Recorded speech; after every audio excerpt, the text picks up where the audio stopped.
말씀을 이제 나누도록 하겠습니다. 진짜 은혜, 진짜 생명이라는 말씀을 가지고 말씀을 나누겠습니다.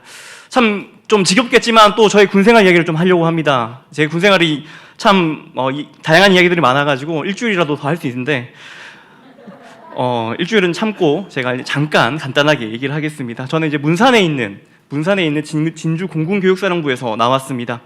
공군에 있는 훈련소죠. 그러니까 모든 병사들이나 부사관들이나 장교들이 다 이곳에 모여가지고 함께 훈련을 받습니다. 저는 그곳에 교회에서 있었고요. 근데 그곳에서 주일마다 그 병사들과 또 그 훈련받으러 온 사람들에게 나누어 주는 것이 있습니다. 그것이 무엇인지 아십니까? 예, 맞습니다. 초코파이입니다. 여러분, 그 군인들에게 초코파이라는 게 어떤 의미인지 아십니까? 여러분들 아마 지금 상상도 못 하실 겁니다. 군인들에게는 이 초코파이가 어마어마한 의미를 가지고 있습니다. 제가 군생활을 하면서, 제가 저기서 근무를 하면서 저의 친구들과 저의 지인들이 많이 왔었습니다. 그때마다 제가 무엇을 해주었는지 아십니까? 그 친구들을 구석에 불러놓고 그 초코파이와 음료수와 여러 과자들을 챙겨주었습니다. 그때 그 일이 그들에게 얼마나 고마웠는지 15년이 지난 지금도 가끔씩 만나면 그 얘기를 하고는 합니다. 그래서 그 교회에 초코파이가 얼마나 많았겠습니까? 그 초코파이 창고가 있었습니다. 그 창고에 한 초코파이가 어느 정도 있었는지 상상이 되십니까? 초코파이가 많게는 몇백 박스, 또 탄산음료도 몇백 박스 이렇게 있었습니다. 참 어마어마하죠. 이 어마어마한 곳에 열쇠를 누가 관리했는지 아십니까? 예, 맞습니다. 제가 관리했습니다. 그래서 저는 타 부대 사람들의 선망의 대상이 됐고 부러움의 대상이었습니다. 왜냐하면 제가 가끔씩 그 친한 동기들을 데려다가 또 그 건빵 주머니에다가 초코파이와 초코바를 막 넣어줍니다. 그렇게 행복했던 생각이 납니다. 그래서 이 창고에 별명이 있었습니다. 이 창고의 별명이 바로 은혜의 창고였습니다. 왜냐하면 그곳에 가면 저로 하여금 은혜를 입는다라고 그래서 불렀습니다. 농담으로 그렇게 불렀지만 참 15년이 지난 지금도 이렇게 기억에 남습니다. 근데 오늘 성경에도 이와 비슷한 곳이 등장을 합니다. 바로 은혜의 집이다라고 하는 그 장소가 오늘 성경 본문에 등장합니다. 그리고 이 본문을 통하여서 우리에게 오늘 말씀은 하나님께서는 두 가지를 강력하게 우리에게 말씀하고 계십니다. 그것이 무엇입니까? 바로 첫째는 성경은 우리에게 진짜 은혜는 예수님에게만 있다라고 말씀하고 있습니다. 우리 한번 같이 해보겠습니다. 진짜 은혜는 예수님에게만 있습니다. 오늘 읽은 성경 본문을 말씀 보시면은 그 시대에는 베데스다라는 곳이 있었습니다. 이 베데스다라는 곳은 양문 옆에 있었다라고 말씀하고 있는데요. 우리나라에도 이와 같은 문이 있습니다. 저기 조선시대 한양에 보시면은 물론 지금도 있습니다. 지금 서울에 가시면은 4대문이 있습니다. 4대문이 동대문, 서대문, 남대문, 북대문 같은 그런 4대문이 있고요. 그리고 회화문, 광희문, 소희문, 창의문 같은 4소문이 있습니다. 또 이 외에도 여러 문들이 있는 것으로 알고 있습니다. 예루살렘의 문들 또한 이렇게 양의 문 말고도 여러 가지 문들이 있었습니다. 물고기를 들여오는 어문이 있었고요. 그리고 말들이 다니던 마문이 있었습니다. 그리고 골짜기 문도 있었고요. 샘문이 있었습니다. 그중 하나가 오늘 본문 2절에 등장하는 양문입니다. 양문은 말 그대로 뭐가 다니는 길이었겠습니까? 바로 양이 다니는, 그냥 일반 보통 양이 아니라 제사에 쓰여지는 제사용 양이 지나다니는 그런 문이었습니다. 여러분들도 잘 아시다시피 이스라엘에게 있어서 양이란 짐승은 매우 특별한 짐승입니다. 이스라엘은 어린 양의 희생으로 살아난 민족입니다.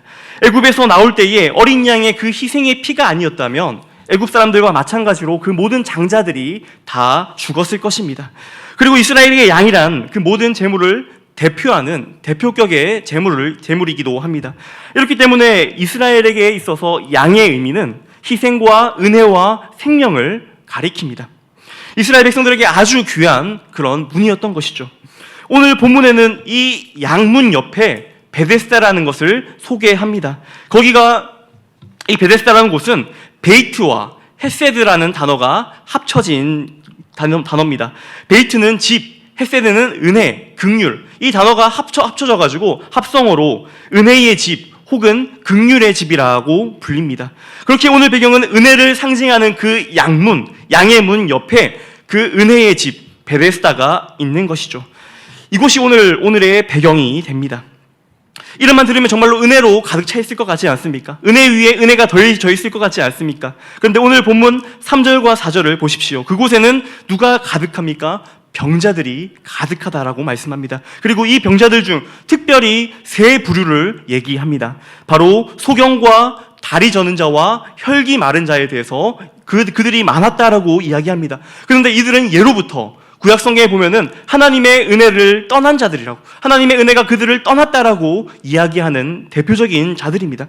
그런데 지금 그들이 모여서 지금 베데스다에 물이 움직이면 가장 먼저 뛰어 들어가려고 그 행각 가운데 대기하고 있는 것입니다. 그런데 이 베데스다에 들어가려고 하는 그 이유가 무엇입니까? 바로 하나의 전설 때문입니다. 이 베데스다라는 곳에 물이 움직일 때 가장 먼저 들어가는 그 사람이 그 모든 병이 나을 거다라는 그 전설입니다. 이 전설이 사실이겠습니까? 신약학자들이 연구하기를 이 베데스다의 이 전설은 온천이었다라고 추정을 합니다. 특별히 온천 중에 간헐천이었는데요. 갑자기 뜨거운 물이 이렇게 솟아오르면은 그 물 때문에 물이 움직였다라고 이야기합니다. 그래서 그 온천물에 그 몸을 담그니까 피부병이라든지 근육통이라든지 관절염 같은 게 낫게 되니까 이러한 전설들이 생겨났을 거다라고 이야기합니다. 결국은 이러한 전설들 때문에 이곳에 있는 사람들은 항상 베데스다를 바라보면서 그곳으로 향해 내달릴 준비를 하고 있는 것입니다.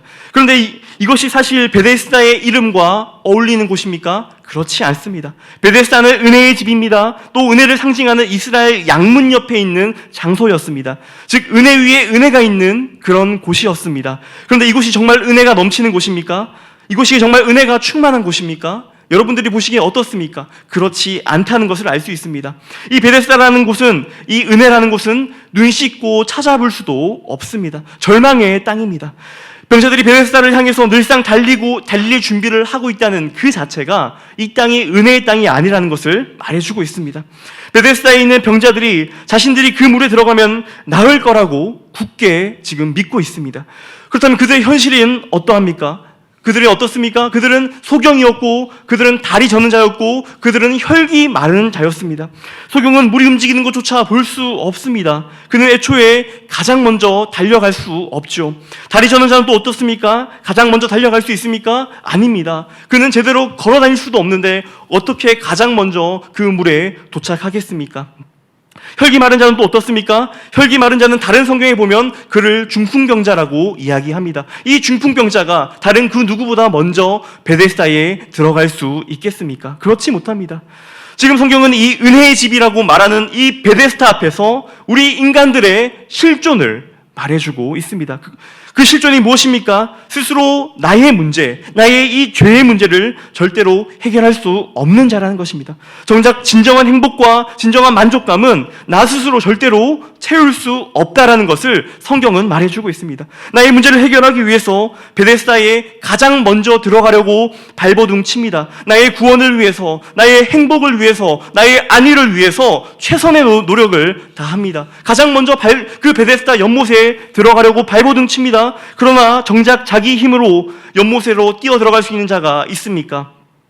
나의 힘으로 이 땅 가운데 참된 평안을 누리며 참된 안식을 누릴 수 있는 자가 있습니까? 나의 힘으로 구원받을 수 있는 자가 있습니까? 아무도 없습니다. 왜냐하면 이 세상에 있는 모든 사람들은 모두 죄인이요, 이 세상 가운데 살아가는 우리들은 모두가 소경이고 또 모두가 다리 저는 자이고 혈기 마른 자이기 때문입니다.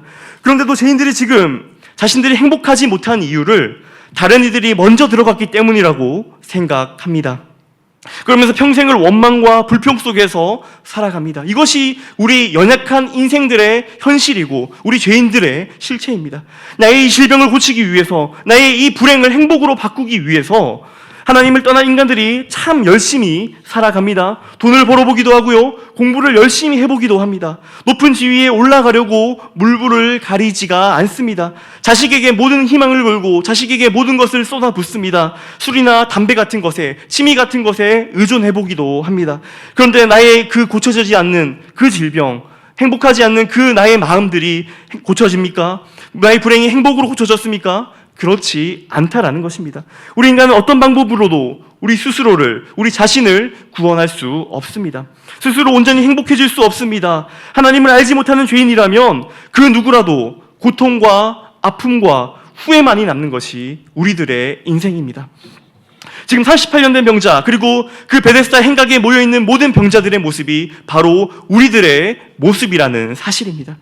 이 모습이 바로 구원받기 전의 모습이고요, 아담 이후의 모든 사람들의 그 현실을 말해주고 있습니다. 그런데 정말로 불행하게도 베데스다에 앉아서 물이 움직일 때 누군가 나를 옮겨주기 원하는 사람들이 이 세상 사람들뿐만 아니라는 사실입니다. 그런 사람들이 교회에도 많이 있다라는 사실입니다. 교회를 다니면서 신앙생활을 하면서 하나님께 매주같이 예배하면서 내 행복은 내가 찾아야 한다라고 생각하시는 분들이 참 많이 있습니다. 돈이 많아서 아무런 걱정 없이 살면은 모든 것이 해결될 텐데라고 생각하시는 분들이 많습니다. 나의 자녀들이 좋은 학교, 좋은 직장, 또 좋은 배우자를 만나면 다 해결될 텐데, 나의 걱정거리가 없을 텐데 라고 생각합니다. 이 문제만 해결되면, 이 질병만 고쳐지면 행복해질 거라고 생각합니다. 그런데 결코 그렇지 않습니다. 성경은 은혜를 받는 길이 베데스다에 들어가는 길이라고 말하지 않습니다. 성경은 유일한 은혜의 길은 오직 예수 그리스도밖에 없다고 말씀하고 있습니다. 예수님께서 지금 가장 소망 없어 보이는 그 38년 된 병자에게로 예수님이 찾아가십니다. 도저히 어떤 빛도 어떤 희망도 보이지 않는 그 병자에게 직접 찾아가십니다. 그리고 그를 일으키시고 진정한 은혜, 참된 은혜를 경험케 하십니다. 예수님은 지금 38년 된 병자에게만 찾아가시지 않습니다. 예수님께서는 소망 없는 사람들에게, 죄인들에게 찾아오십니다. 예배 때마다 우리들에게, 지금 이 시간에도 우리들에게 찾아오고 계십니다. 그리고 이렇게 말씀하십니다. 너희의 힘으로, 너희의 방법으로 너희의 그 질병들을, 너희의 그 불행의 문제들을, 너희의 구원의 문제들을 해결할 수 없다. 치유할 수 없다. 하나님의 은혜를 떠난 너희들은 불행할 수밖에 없는 존재들이니 나에게로 나와오라. 은혜 속으로 들어오라라고 지금도 말씀하고 계십니다. 지금 예수님은 참된 은혜로 초대하고 있는 것입니다. 베데스다 그 거짓 은혜의 자리가 아니라요, 진정한 은혜의 자리로 여러분들을 초대하고 계시다는 것입니다. 사랑하는 성도 여러분, 예수님의 이 은혜로부터, 이 초대로부터 거절하지 마십시오. 여러분의 열심으로 베데스다로 열심히 달려가려고 노력하지 마십시오. 참된 은혜로 그 초대하시는 예수님의 초대에 응하시기 바랍니다. 그런 축복이 우리 모든 진교교회 성도님들에게 있기를 주님의 이름으로 축복합니다. 오늘 본문이 말하고자 하는 두 번째는 바로 진짜 생명은 베데스다에 없었습니다. 우리 한번 같이 해보겠습니다. 진짜 생명은 베데스다에 없었습니다. 예, 이 베데스다라는 장소는 정말 희망의 장소, 소망의 장소처럼 보였습니다. 아무런 소망 없이 살아가는 사람들이 붙잡을 수 있는 유일한 끈과 같은 그런 존재였습니다. 하지만 이곳이 정말로 희망과 소망이 넘치는 장소였을까요? 그렇지 않습니다.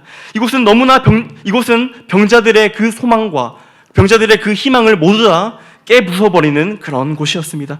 실제로 베데스다에는 소문만 무성했을 뿐 생명이 있었습니까? 아닙니다. 생명이 없었습니다. 생명은 이 연못에 있는 것이 아니었습니다. 생명은 누구에게 있었습니까? 바로 예수 그리스도에게 있었습니다. 38년 된 병자의 소망은 베데스다에 들어가는 것이 아니었습니다. 이 병자에게 참된 소망은 주님이 먼저 그를 찾아가셨다는 것에 있습니다.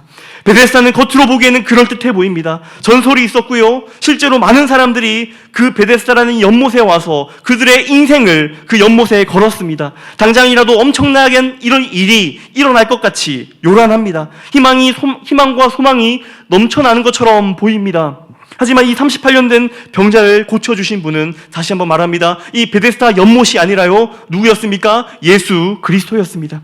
저는 이 말씀을 보면서 정말로 너무나 안타깝게도 언젠가부터 우리 한국교회도 베데스다 연못과 비슷해졌다라는 그 생각을 멈출 수가 없습니다. 물론 우리 교회는 그런 교회가 아니라 믿습니다. 그런데 우리 한국교회에 안타깝게도 그런 교회들이 많이 생겨나 버렸습니다.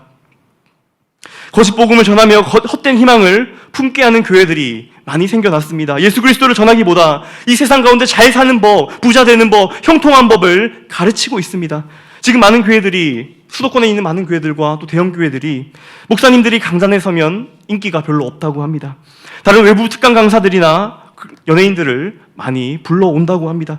특히 지금 위쪽 지방에는 존리라고 하는 유명한 주식 투자자가 있는데요. 이분을 모시지 못해서 안달이라고 합니다. 이분이 이런 말을 한다고 합니다. 교인들도 금융을 알아야 됩니다. 교인들도 돈을 다룰 줄 알아야 됩니다. 그래야 능력이 생깁니다라고 이야기한다고 합니다. 그런데 우리 성도들에게 금융이, 돈이 우리에게 능력을 줍니까? 진짜 능력은 예수 그리스도에게 있는 것 아니겠습니까? 뿐만 아닙니다. 지금도 많은 교회들이 그 기브 앤 테이크를 말하고 있습니다.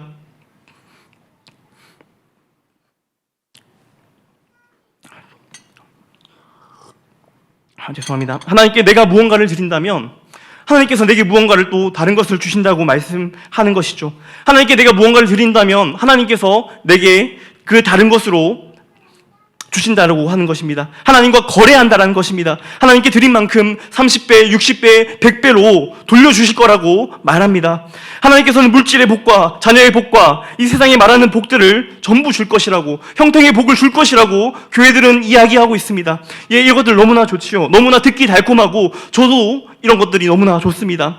하지만 그런데 이러한 복이 본질입니까? 이러한 복이 본질이 아닙니다. 진짜 복은 구제불능인 나 같은 죄인이 예수 믿어서 구원받는 것이 진짜 복이지, 이러한 부수적인 것들이 진짜 복이 아니라는 사실입니다.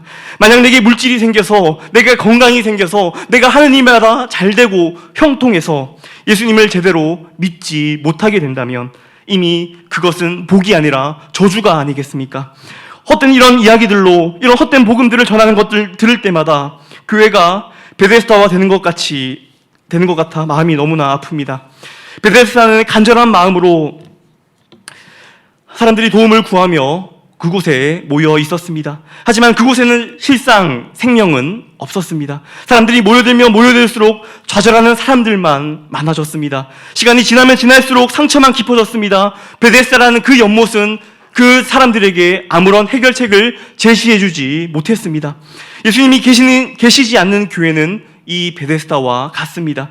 예수님이 계시지 않으면 교회는 베데스다와 같이 되고 맙니다. 얼마나 많은 사람들이 모였던지 간에, 얼마나 유명한 장소이든지 간에, 얼마나 오래되었던지 간에 그곳에 예수님이 없다면 베데스다가 되어버리고 맙니다.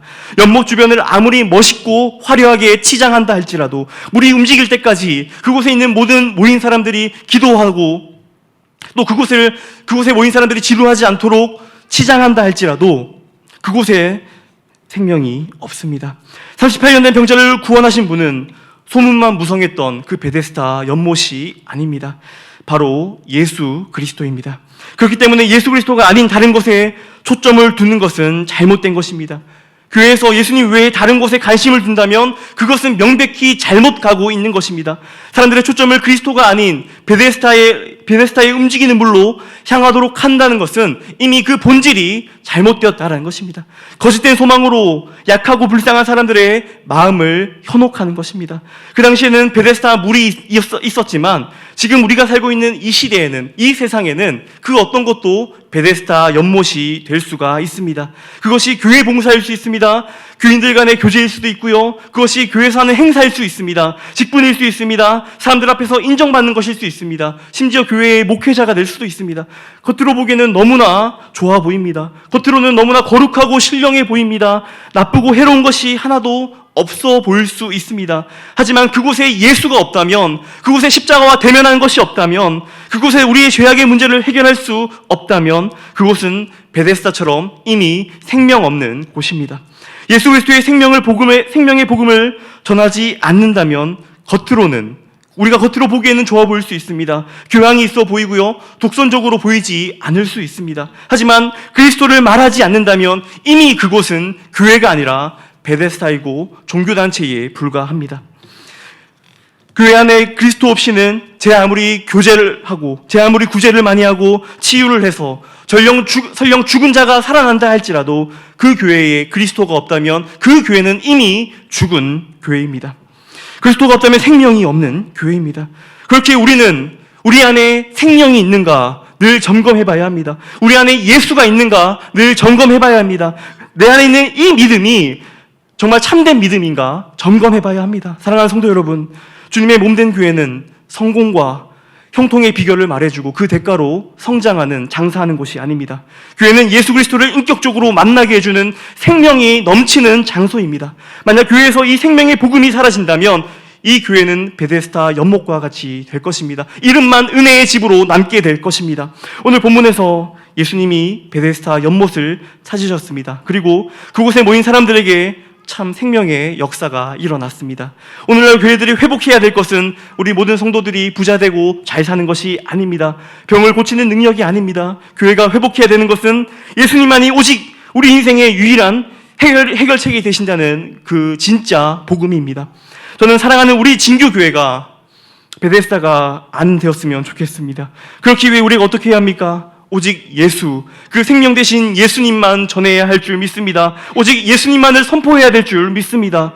복음으로 이 땅 가운데 살 수 있도록 서로 부둥켜 안아야 합니다. 우리가 복음으로 깨어 있어야 하고요, 우리가 이 복음에 늘 감격을 누리고 있어야 합니다. 이 엄청난 생명의 사역을 목사님만 하시는 것이 아닙니다. 저와 여러분이 함께 같이 해야 될 줄 믿습니다. 우리 교회가 지금 이제 이른 드라크마 찾기 운동을 합니다. 우리가 왜 이런 운동을 또 시작을 할까요? 우리가 역시 베데스다와 같이 죽은 교회가 되지 않기 위해서입니다. 우리가 교회에 나오지 않는 사람들에게 무엇을 전해주어야겠습니까? 우리의 믿지 않는 남편들과 우리의 믿지 않는 자녀들에게 우리가 무엇을 전해줄 수 있겠습니까? 정말로 우리가 가장 사랑하는 그 사람들에게 가장 좋은 것을 주어야 되지 않겠습니까? 우리에게 가장 귀한 것, 우리에게 가장 좋은 것, 그분이 누구입니까? 바로 예수 그리스도 아닙니까? 부자가 될 수 있고 형통할 수 있고 마음의 평안을 얻을 수 있고 이런 것들 말고요, 우리가 참 생명 되신 예수 그리스도를 우리가 가장 사랑하는 사람들에게 전해야 되지 않겠습니까? 생명 없는 베데스다가 아니라 생명의 예수님이 전파되는 우리 진교교회 될 수 있도록 헌신하며 또 교회를 세워가시는 저와 여러분 되기를 주님의 이름으로 축복합니다. 이 시간 함께 기도하시겠습니다.